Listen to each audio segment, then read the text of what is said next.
नमस्कार दोस्तों, मैं अजीत और आप देख रहे हैं ऑफ इंडिया। जैसा कि मैंने कहा था कि ये पूरा सप्ताह हम कृषि के ऊपर केंद्रित रखेंगे और अलग अलग किसानों से, हम जो छोटे किसान हैं, कोई बड़ा किसान है, कोई एक पारंपरिक तरीके से खेती कर रहा है, कोई वैज्ञानिक तरीके से खेती कर रहा है, तो उसी श्रृंखला में आज हम केशावे एक गांव है बेगूसराय में, जहां पे राजनारायण जी हैं, उनसे मिलने आए हैं और उन्हीं के फार्म पे, एक तरह से फार्म जो अंग्रेजी का शब्द है, वैसे उनके खेत पे, उनके बथान पे हम लोग बैठे हुए हैं। तो राजनारायण जी से हम कई मुद्दों पर हम बात करने जा रहे हैं। और राजनारायण जी, आपका स्वागत है। और सबसे पहले तो आपका जो एक गांधी का दर्शन और विनोबा भावे का दर्शन, अभी हमने देखा कि बोर्ड पे आपने विनोबा भावे जी का एक कोट जो है, उनका सद्विचार जो होता है वो लिखा हुआ था। उसके दर्शन से हम शुरुआत करते हैं कि आपकी खेती में और आपके जीवन में वो दर्शन आपको कैसे प्रभावित करता है, वहाँ से शुरू करते हैं, फिर हम खेती की तरफ बढ़ेंगे। चलिए, आपका धन्यवाद है। विनोबा और गांधी जी की जब बात करते हैं तो वो जो मूल रूप से उनका था कि जीवन सरल हो, सादगीपूर्ण हो, आत्मनिर्भर हो जी। तो इसी ढंग से जो है सो हम अपनी खेती और अपना जीवन भी कोशिश करते हैं कि इस ढंग से चले, जिसमें सादगी भी हो, मितव्ययिता भी हो और स्वाभिमान भी हो, आत्मनिर्भरता भी हो। जी जी। और हमारी कोशिश है कि बाज़ार पर निर्भरता जितना कम हो उतना जो है सो, चाहे इनपुट्स के लिए हो या आउटपुट्स, जो यानी हमारे खेती के जो उत्पाद हैं या खेती के लिए जो संसाधन चाहिए, जी जी, तो उसमें आत्मनिर्भरता हो। और इसके लिए जो है सो हम अपना एक मिशन बनाए हैं कि संसाधन स्वावलंबन और संसाधन संरक्षण, जी। इस दो विधि को हम अपनी खेती में कोशिश कर रहे हैं उपयोग करने के लिए। बीज हो, उर्वरक हो, जो फसलों के लिए पोषक तत्व हैं, जो हमारी मिट्टी की संरचना है, जो विविधता हमारी फसलों की है, तो ये सब को लेकर के चल रहे हैं समग्र रूप से, एक तरह से। जी जी।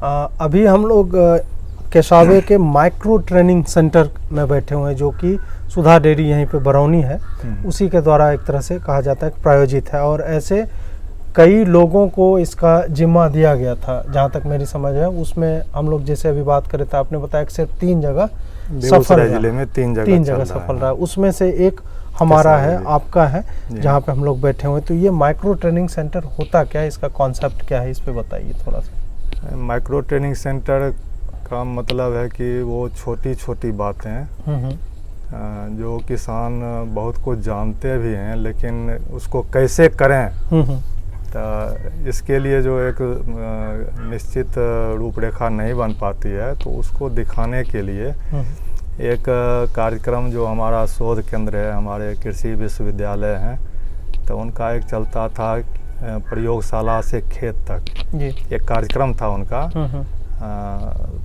प्रसार शिक्षा का, कि प्रयोगशाला में जो सब चीज़ वहाँ पर शोध से निकालते हैं, नई, चाहे बीज हो, चाहे तकनीक हो, तो वो किसानों के खेत तक जाए, तो उसको कहते थे प्रयोगशाला से खेत तक। माइक्रो ट्रेनिंग सेंटर उसी का एक अगला कदम है कि खेत से खेत तक, यानी प्रयोगशाला से खेत तक आया और फिर खेत से खेत तक जाए।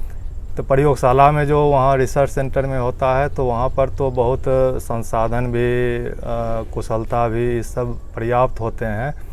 लेकिन जब वही तकनीक किसानों के पास आता है, तो किसानों के पास जो कुशलता है, जो संसाधन है, उसके हिसाब से वो काम करते हैं। जी जी। तो फिर बीच में कुछ जिसको कहते हैं कि प्रगतिशील कृषक, जिनमें कुछ थोड़ा जो है सो इस तरह का नई चीज़ सीखने के प्रति अभिरुचि होती है। जी जी। तो वो जो प्रयोगशाला में जो तकनीक विकसित हुई है, तो उसको स्थानीय परिस्थिति के अनुसार उसमें थोड़ा हेर फेर करके जो है सो व्यवहारिक स्वरूप देते हैं, जिससे किसानों को उसको समझने में या उसको अंगीकार करने में सहूलियत होती है। तो इन्हीं सब चीज़ों को किसानों तक ये सारी चीज़ें पहुँचे, तो इसी के लिए माइक्रो ट्रेनिंग सेंटर का एक जो अवधारणा विकसित हुई है, उसके तहत यहाँ पर ट्रेनिंग होता है।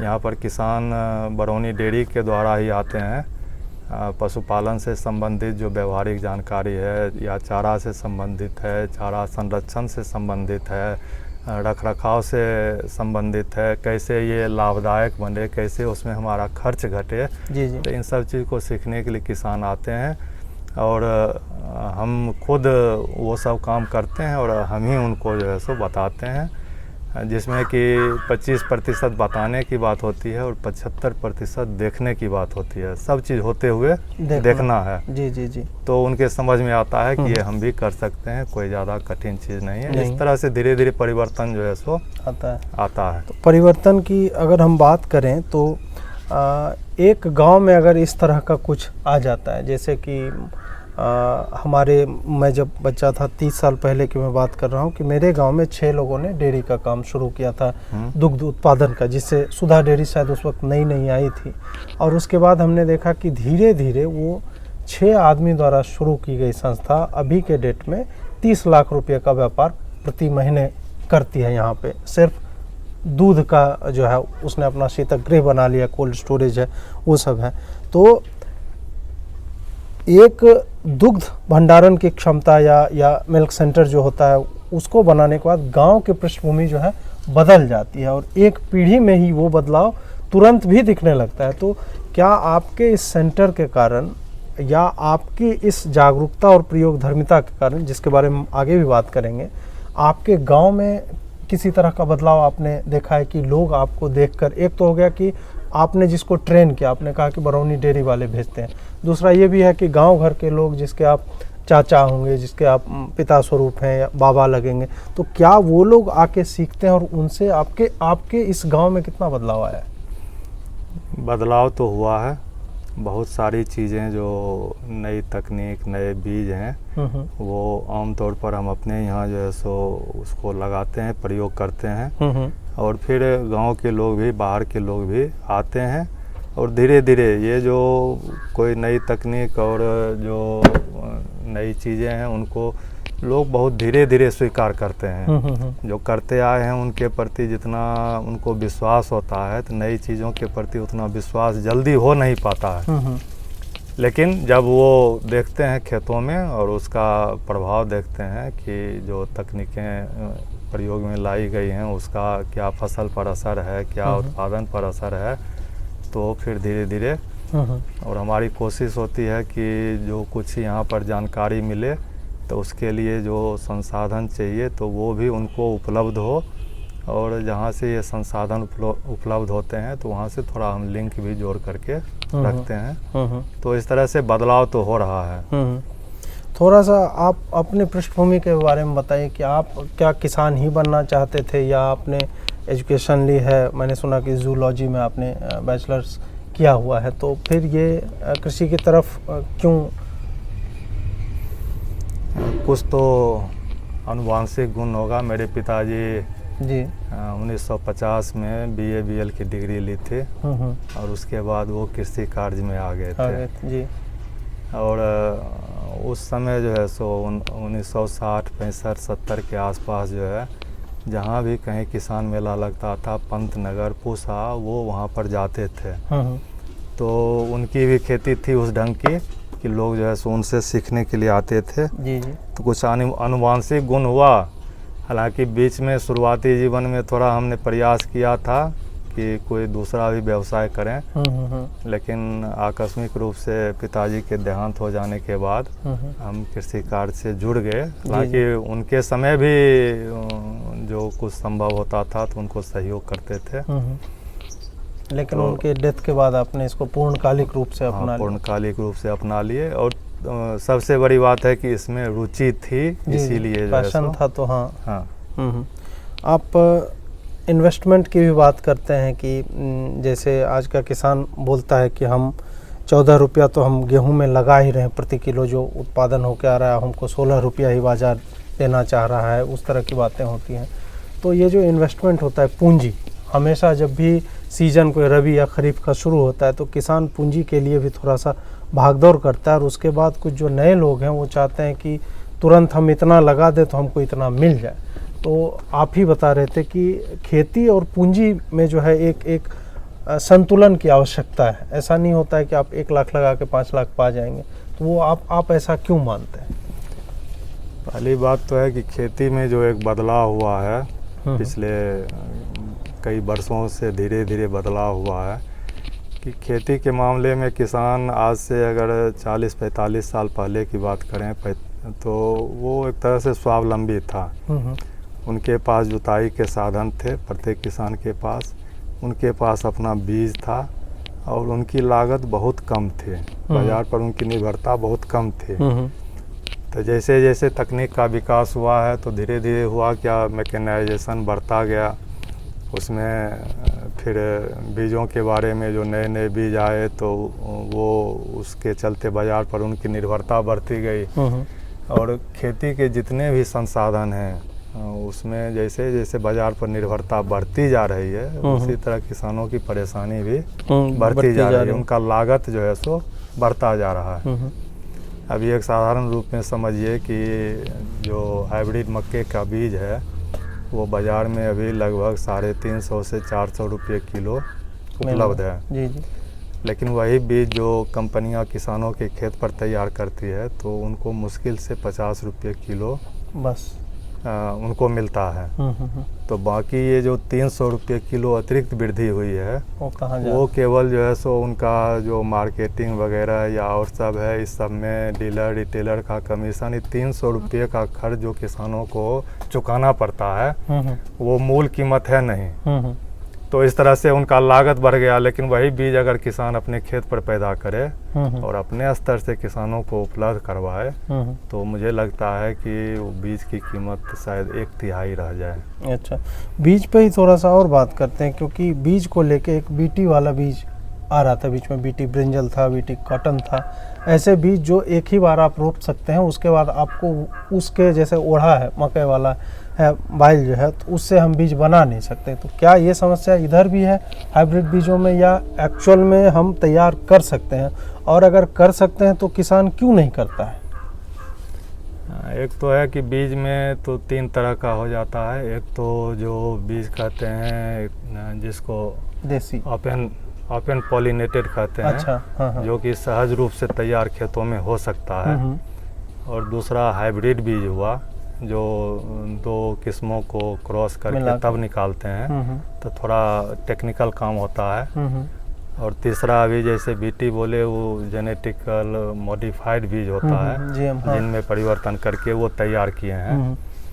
तो जितना वो धीरे धीरे जटिल प्रक्रिया बनती है उतना किसानों के पहुंच से वो दूर होता जाता है। जी जी। तो जो भी ओपन पॉलिनेटेड सीड है वो किसान तो खुद पैदा कर सकता है। और हाइब्रिड बीज भी किसानों के खेत पर ही पैदा होता है, लेकिन उसमें थोड़ा विशेषज्ञों का देखरेख करने की ज़रूरत होती है। तो इसमें हमारे थोड़े जो सरकारी शोध संस्थान हैं वो जितनी जिम्मेवारी से उनको काम करना चाहिए वो नहीं कर पाते हैं। और वो सारे निजी कंपनियों के हाथ में धीरे धीरे जा रहा है। और उसके चलते उसकी कीमत बढ़ रही है। अभी साधारण बीज जो गेहूं अपना किसान खेत पर तैयार करता है वो 25 रुपये किलो उसका सारा खर्चा जोड़ करके, बीज का खर्चा जोड़ करके लागत आएगा। यानी कुछ जो अलग उसमें काम करते हैं बीज के लिए। और वही बीज बाज़ार में 70-75 रुपये किलो जो है सो कंपनियां तैयार करके भेजती है। जी जी। तो ये किसान कर सकते हैं। कम से कम जितने दलहन तेलहन और अनाज के बीज हैं वो किसानों के खेत पर हो सकता है। तो हमको लगता है कि किसानों के बीच में जो सहयोग का स्वरूप होना चाहिए वो भी धीरे धीरे घट रहा है, जिसके चलते बहुत संसाधन किसानों के हाथ से निकलते जा रहे हैं।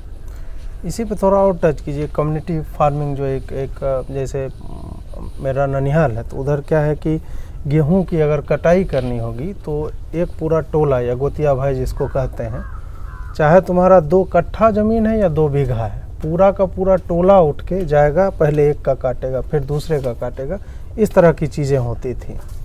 एक दूसरे के खेत में जाके हेल्प कर देना, या पंपिंग सेट ही किसी का है तो उसी से पानी जो है पूरा आसपास के जितने खेत हैं उसमें पटाया जा रहा है, उस तरह की चीज़ें। और उसी कम्युनिटी में कोई एक आदमी होगा जिसके पास बढ़िया बीज तैयार करने की तकनीक हो सकता है कि उसके दादा परदादा से उसको वो विधिवत रूप से ट्रांसफ़र होती जा रही है। तो क्या इसके लोप के पीछे क्या कारण हो सकता है कि एक तो डिसइंटरेस्ट है कि हमारी पीढ़ी जो है वो बिल्कुल ही कट चुकी है, और आपकी पीढ़ी में ये उदासीनता मतलब क्यों आ गई है? अभी जितने लोगों से मैं मिल रहा हूँ वो यही कहते हैं कि नहीं, किसानी में कुछ रखा हुआ नहीं है, इस तरह मतलब बिल्कुल ही वो उदासीन है कृषि को लेकर। ऐसा क्यों है?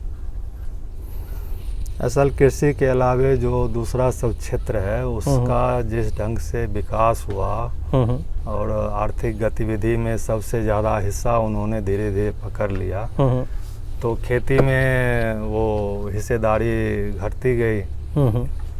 खेती में हम बहुत ज़्यादा मुनाफे की बात नहीं कर सकते हैं। जैसे ही हम कहते हैं कृषि मूलः जीवनम, यानी जीवन का मूल है, तो जीवन का मूल जो है सो वैसा हो ही नहीं सकता है कि लोगों के पहुंच से बाहर हो जाए जी। तो इसकी कीमत बहुत ज़्यादा तो बढ़ने की बात नहीं है, और दूसरे जो व्यवसाय हैं उससे कोई होड़ की भी ज़रूरत नहीं है। लेकिन जो एक सब एक दूसरे से जुड़ा हुआ है, तो ये मूल रूप से जो है ना नीतियों का जो है सो प्रभाव है कि कहीं पर सरकार का निवेश ज़्यादा होता है तो वो सेक्टर जो है सो ज़्यादा प्रोग्रेस करने, जहाँ पर निवेश कम होता है तो वहाँ पर जो है सो कमी होती है। लेकिन एक जो बहुत बड़ा परिवर्तन हुआ है कि किसानों का जो आपसी सहयोग था वो भी इस तकनीक के विकास के साथ जो है सो घटता गया। और जो होड़ दूसरे सेक्टर में है वही होड़ खेती में भी पैदा करने की कोशिश की गई, और वो होड़ जो है सो किसानों को एक दूसरे से दूर लेता जा रहा है। और इस सहयोग के कमी से जो है सो किसान धीरे धीरे कमज़ोर पड़ रहा है। अभी भी मेरा अपना अनुभव है कि एक अगर बिहार में बात करें तो सहकारिता के क्षेत्र में एक सफल संस्था सुधा का है। और एक कोऑपरेटिव के चलते जो वहाँ एक निश्चित बाज़ार मिला और कीमत में एक रूपता बनी रही, जो भी चाहे 1 रुपया बढ़े 50 पैसा बढ़े लीटर में कीमत, लेकिन वो एक रूपता बनी रहती है और उत्पादों के तरह इसमें उतना उतार चढ़ाव नहीं होता है। और इसका सबसे बड़ा कारण है कि ये सहकारिता। अगर ये कोऑपरेटिव जो है सो दूसरे फसलों के बीच में भी अगर विकसित हो तो मुझे लगता है कि किसानों की स्थिति बहुत तेज़ी से सुधरेगी। अभी हम आपके फार्म पे घूम रहे थे तो वैज्ञानिक खेती जिसको कहा जाता है आजकल की भाषा में, तो उसका पूरा दिखता है कि वो ज़मीनी स्तर पे उस पर काम हो रहा है। वैज्ञानिक खेती शब्द जो एक साधारण किसान सुनता है तो उसको लगता है ये उसकी पहुंच से बाहर है। तो वैज्ञानिक खेती के बारे में सरल शब्दों में बताइए कि ये पारंपरिक खेती से कितना मिलता जुलता है? क्या ये हमारे बाप दादाओं की ही तकनीक है जिसको एक तरह से नए लेवल के साथ जो है प्रस्तुत किया जा रहा है, या फिर वाकई इसमें मतलब कुछ बिल्कुल ही नया करने की कोशिश की जा रही है, या फिर ये कहीं एक संतुलन बनाने की, पारंपरिक और नई चीज़ों तकनीकों के संतुलन की बात है? कृषि तो अपने में पूरा विज्ञान है। जी जी। जो भी उसका तैयार होने का प्रक्रिया है प्रकृति द्वारा निर्धारित, तो वो अपने में पूरा विज्ञान है। और जब भी खेती होती थी तो वो वैज्ञानिक खेती ही थी। जी जी। कोई परंपरागत और वैज्ञानिक खेती की बात नहीं है। अभी वैज्ञानिक खेती जिसको कहते हैं ना, तो उसमें मूल रूप से मैकेनाइजेशन का ज़्यादा रोल है। मूल रूप से कि यंत्रों का उपयोग या और कुछ वो यंत्र का ही समझिए। हाँ, बीज यंत्रों का उपयोग जैसे बढ़ता गया जी जी, तो वैसे उसको हम वैज्ञानिक खेती कहते गए। मूल रूप से वैज्ञानिक खेती का मतलब है कि हमारा जो मिट्टी है उसका संरक्षण हो, उसकी उर्वरता निरंतर बनी रहे, तभी जा कर के वो उत्पाद हमें मिलेगा। और ये किसान अपने अनुभव से पहले भी जानता था कि हमारी मिट्टी, किस मिट्टी में कौन सा फसल होगा, किस दूरी पर किस चीज़ की बुआई करें। तो अलग अलग फसल के लिए वो अपने अनुभव से भी जानते थे। और सब दिन कुछ न कुछ इसमें शोध होते रहे हैं, तो उससे जो जानकारी मिलती है किसान उसका उपयोग भी करते रहे हैं और उसका फ़ायदा भी। तो एक निरंतर प्रक्रिया है। इसी क्रम में कुछ फसलें ऐसी हैं जिनका ज़्यादा जो हरित क्रांति के बाद रूप बदला कि उसमें सिंचाई या उर्वरकों का प्रयोग करके अधिकतम उपज लिया गया, तो किसान भी उस तरफ जो है सो मुखातिब हो गए लाभ के इच्छा से। लेकिन अभी 40-50 साल के बाद जो है सो फिर सारे वैज्ञानिक महसूस कर रहे हैं कि जो उस समय शुरू हुआ था उससे हमारी मिट्टी की संरचना बदली है और उसका उर्वरता घटा है। जी जी। जो हमारे फसलें हैं उनमें रोगरोधी क्षमता घटा है, उसमें पोषकता की कमी हुई है। कुछ फसलें ऐसी थी पहले जिसमें कम से कम पानी में सहज रूप से पैदा होता था और उसमें पोषक तत्व भी ज़्यादा होते थे, तो वो धीरे धीरे हमारे किसानों के हाथ से निकल गया। फिर नई खेती में जो है सो उसको ला रहे हैं। बाजरा है, मरुआ है, कोदो है या और भी दलहन तिलहन का और भी फसल है जिसको फिर से हम ला रहे हैं मुख्य धारा में, क्योंकि उसको पैदा करने में कम से कम संसाधन की ज़रूरत है और प्रकृति में उपलब्ध जो पोषक तत्व है उसका ज़्यादा से ज़्यादा उसमें, यानी जितना उसमें हम प्राकृतिक खेती होती है उससे उतना उसमें पोषण की मात्रा बढ़ता है। जी। आपके पास अभी हम घूम रहे थे 8 तरह के आलू हैं, 13-14 या शायद 16 तरह का चना है, एंटीऑक्सीडेंट, फिर कैंसर रोधी बातें कही जाती है, और अभी जितने कोर्स ग्रेन्स जिसको हम लोग कहते हैं उसको अब सुपर फूड कह के जो है ब्रांडेड कह के, जो नीले रंग का आलू है, आलू नीलकंठ जो आप बता रहे थे, वो वाली चीज़ें हैं। तो ये जो सुपर फूड, और आपने कहा कि ये पहले हो रहा था फिर बीच में गायब हो गया, अब दोबारा जो है वैज्ञानिक ला रहे हैं, थोड़ा सा और सुपर फूड के बारे में बताइए। जैसे सजवन को भी, जो सहजन हम लोग बोलते हैं, उसको भी सुपर फूड कहा के मैंने देखा कि दिल्ली के मॉलों में जो है उसको भी बेचा जा रहा है। तो ऐसे कौन कौन सी चीज़ें हैं, 2 4 5, और उसके क्या फ़ायदे हैं वो थोड़ा सा बताइए। ऐसे तो सुपर फूड जो है सो थोड़ा जो ब्रांडिंग और व्यावसायिक स्वरूप है उसमें जो है इन शब्दों का प्रयोग होता है। जी जी। जबकि वस्तु स्थिति ऐसी है कि अगर 40-50 साल पहले देखें तो वो मुख्य भोजन में था, जिसको अभी हम सुपर फूड कहते हैं, और उन्हें हम लोग कहते गरीबों का भोजन कहते थे। जैसे कुछ बेहतर स्थिति जिनकी होती थी तो वो चावल गेहूं पर आ जाते थे, और उस समय दलहन जो है सो चना की रोटी लोग खाते थे, क्योंकि चना सहज रूप से पैदा होता था। जी जी। लेकिन उसको फिर हम कहते थे कि ये मजदूरों का भोजन है। लेकिन अभी चने का सत्तू है या फिर मरुआ का आटा है, चाहे बाजरा हो गया, अलसी का बीज है, बाजरे का आटा है, ये सारी चीज़ें जो है सो जब हमारे शोध संस्थान बताए कि इसमें क्या सब पोषक तत्व हैं और शरीर के लिए कितना ये उपयोगी है, तो फिर उनको धीरे धीरे हम सुपर फूड कहना शुरू कर दिए। लेकिन एक बात तय है कि ये जितने भी फसलें हैं, जौ है, जई है, अलसी है, मरुआ है, बाजरा है, ये सारी चीज़ें बहुत सहज रूप से पैदा होती है, जिनमें बाहर से बहुत कम उर्वरक डालने की ज़रूरत होती है, सिंचाई की कम ज़रूरत होती है, सीधे प्रकृति उसको पैदा करती है।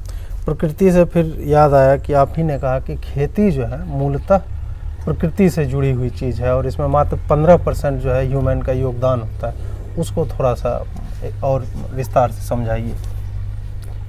जो हमारी फसलें मिलती हैं हमको, उसमें तो सबसे बड़ा संसाधन तो पहले मिट्टी है।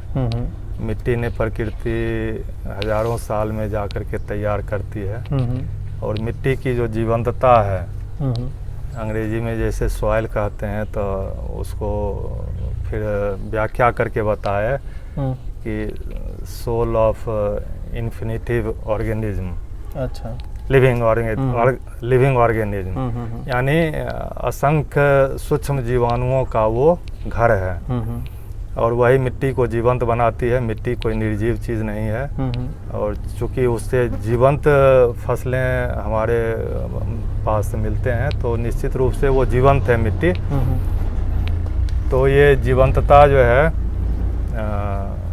बनी रहे। प्रकृति फिर जो हवा है है, वही, हाँ प्रकृति फिर प्रोवाइड हवा करती है, जी।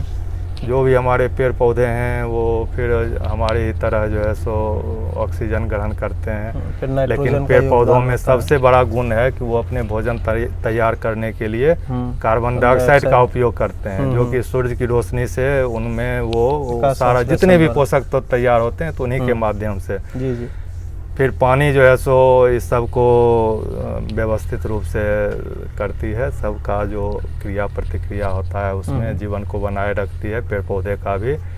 तो जो मिट्टी है, पानी है, धूप है, हवा है, इनके बूते जो फसलें तैयार होती है तो इन्हीं का सबसे बड़ा योगदान उसमें है। और जो हम किसान लोग करते हैं वो थोड़ा प्रबंधन का काम करते हैं कि समय पर जिस फसल का जो मौसम होता है उसके हिसाब से मिट्टी में बुआई करें जी। उसके लिए जो है सो समय पर पानी जो हमारे प्रकृति से उपलब्ध है उसका संरक्षण करके वहाँ पर फसलों को उपलब्ध करवाएं। और जो चक्र है प्रकृति का, जहाँ पर एक दूसरे में पोषक तत्वों का ट्रांसफ़र होते रहता है, तो उसके लिए थोड़ा जो है सो हम व्यवस्थित ढंग से काम करते हैं कि फसलों को पोषक तत्व मिलता रहे। तो मेरे किसानों के पास केवल थोड़ा प्रबंधन का काम है और बाकी सारी चीज़ प्रकृति करती है। आपके खेती की क्या प्रक्रिया है? जैसे कि मतलब सीड का आपने कहा कि संसाधनों का हम संरक्षण भी करते हैं, जैसे सीड से लेके और वो जर्मिनेट होके फिर फसल कट के और आपके पास जो अनाज पहुंचता है। तो मैंने देखा कि आपने छोटा छोटा मतलब 1 स्क्वायर फीट होगा उसमें थोड़ा सा चना रोपा हुआ है, थोड़ा जौ है, थोड़ा गेहूं है। तो वो जो है टेस्टिंग के लिए आप देते हैं, उसके बाद फिर खेत में लगाते हैं। आप एक मतलब प्रक्रिया क्या है, ऐसा क्यों करते हैं आप? हमारे खेती में जो है सो एक विविधता है कि जितनी भी तरह की फसलें हैं कोशिश करते हैं कि जो भी यहाँ पैदा हो वो हम अपने खेत पर पैदा करें। एक तो उद्देश्य है कि जो अपनी ज़रूरत है वो सारी चीज़ें रसोई की हमारे खेतों से आए, उसके लिए हमें बाज़ार पर निर्भरता नहीं हो। तो अनाज है, दाल है, तेल है, मसाला है, ये सारी चीज़ें पैदा करते हैं। इसके अलावे जो नए नए बीज आ रहे हैं या नई तकनीक लगाने का, तो उसका भी अपने खेत में एक डेमो प्लॉट लगाते हैं किसानों को सूचना देने के लिए कि आप किस बीज में क्या गुण है वो आकर के फसल देख करके आप खुद तय करें। ऐसा नहीं हो कि आप दुकान में जाएं, दुकानदार कहेगा कि ये बहुत बढ़िया है, इसको ले जाइए, आप जा कर के कहें कि हमको ये चीज़ चाहिए। और उसके लिए किसानों को जानकारी चाहिए। तो उसके लिए थोड़ा जो है सो हम अतिरिक्त, चूँकि अभिरुचि है तो अतिरिक्त जो है सो प्रयास करते हैं। और अभी हम इस रबी के सीज़न में 8 तरह का आलू है, तो आलू का क्या गुण है, किस में कितना रोगरोधी क्षमता है, किस में कितना स्वाद है, किस में कितना टिकाऊपन है सामान्य तापक्रम पर, तो इस सब चीज़ का आकलन करते हैं। और उपज क्या है, तो फसल को बीच में भी किसान देखते हैं और तैयार होता है तो फिर फसल देखते हैं, उपज क्या हुआ वो भी देखते हैं। और कम प्लॉट में लगाते हैं तो कुछ जो इच्छुक किसान होते हैं उनको थोड़ा थोड़ा उपलब्ध भी करवाते हैं कि आप खा करके भी देखिए कि आप किसको कैसा टेस्ट है इसका, किसको आप पसंद कर रहे हैं। तो उसके हिसाब से किसानों को सूचना मिलती है कि हम आगे किस प्रजाति का आलू लगावें। उसी तरह भी लगभग 10 किस्म का गेहूँ भी लगा हुआ है। 10 किस्म का गेहूँ? हाँ। अच्छा। तो उसमें एक बंसी करके भी है जो कि परंपरागत बीज है। एक काला गेहूँ बहुत अभी चर्चा चल रही है, तो उसको भी लगाए हैं। उसके साथ जो नई प्रजाति सब विकसित हुई है तो उसको भी कि किसान देखे कि हाँ किसका क्या जो है सो यील्ड होता है, कितना उसमें सरवाइव करने का क्षमता हमारे वातावरण में है। तो इस सब चीज़ के लिए लगभग 8 किस्मों का मक्का भी लगाए हुए हैं, वो एक कंपनी के सहयोग से जो हाइब्रिड्स बाज़ार में उपलब्ध हैं। तो किसान उसको भी देख करके सेलेक्ट करें कि उनके लिए क्या बेहतर है। चना का लगभग 16 किस्म का बीज लगा हुआ है। वो ढोली जो कृषि महाविद्यालय ढोली है, तो वहाँ पर जो ब्रीडर हैं चना के, उनके सहयोग से हम लगाए हैं। और ये बीज किसान को जानकारी के लिए भी है, और फिर हम वो बायबैक उनको उपलब्ध भी करवाते हैं यहाँ से। इसी तरह 6 वैरायटी का मसूर लगा हुआ है कि वो भी हमारे यहाँ छोटे दाने की है, बड़े दाने की है, कि हमारे यहाँ कौन बेहतर है।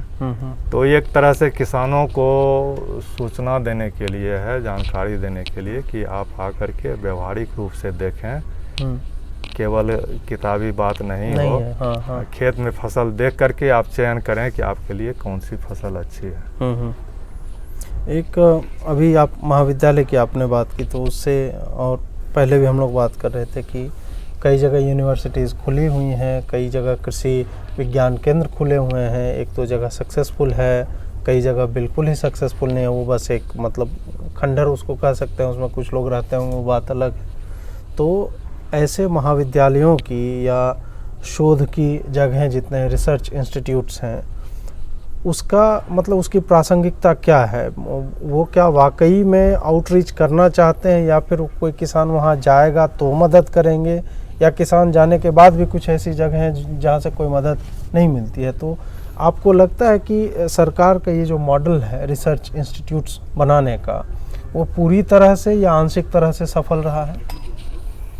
नहीं, कुछ मामले में तो उपयोगी है, क्योंकि वहाँ पर कुशल वैज्ञानिक लोग हैं और बहुत चीज़ों का शोध होता है। लेकिन जिस बेहतर ढंग से इसका प्रसार होना चाहिए वो नहीं हो पाता है। और वहाँ भी जो है सो थोड़ा सरकारी तंत्र में जो कमियां हैं ना, उसका प्रभाव जो है सो वहाँ पर भी दिखता है। किसानों के लिए उनको काम करना है, लेकिन थोड़ा किसानों से संपर्क कम हो पाता है उनका। जो वैज्ञानिक लोग हैं उनको जितना खेतों पर जाना चाहिए उतना जा नहीं पाते हैं। तो इस तरह थोड़ा जो है सो जितना उपयोगी होता उतना उपयोग उसका नहीं हो पा रहा है। लेकिन संभावनाएं तो हैं ही, क्योंकि वो हमारे रिसर्च केंद्र हैं। अगर थोड़ा सा उस पर ध्यान दिया जाए तो किसानों के लिए तो वो तीर्थ स्थान है। अंत में एक सवाल पूछूंगा कि आपके यहाँ एक टिपिकल दिन जो है सुबह, क्योंकि पशु भी आप मतलब गाय हैं, बछड़े बच्चियाँ हैं और बड़े साफ़ सुथरे हैं। नॉर्मली मेरे भी घर पे है कुछ 16-17, लेकिन साफ़ सफाई उस तरह से नहीं हो पाती है। तो आपका एक टिपिकल दिन कैसे शुरू होता है? हाँ, एक सवाल जो मैं पूछना भूल गया कि स्त्रियां यहाँ पे काफ़ी काम करती हुई मुझे दिखी, मतलब खास करके पशु से संबंधित जितनी चारा काटने से लेकर उनको खिलाने तक और उनके रख रखाव तक। तो उसके पीछे मतलब क्या विजन है आपका?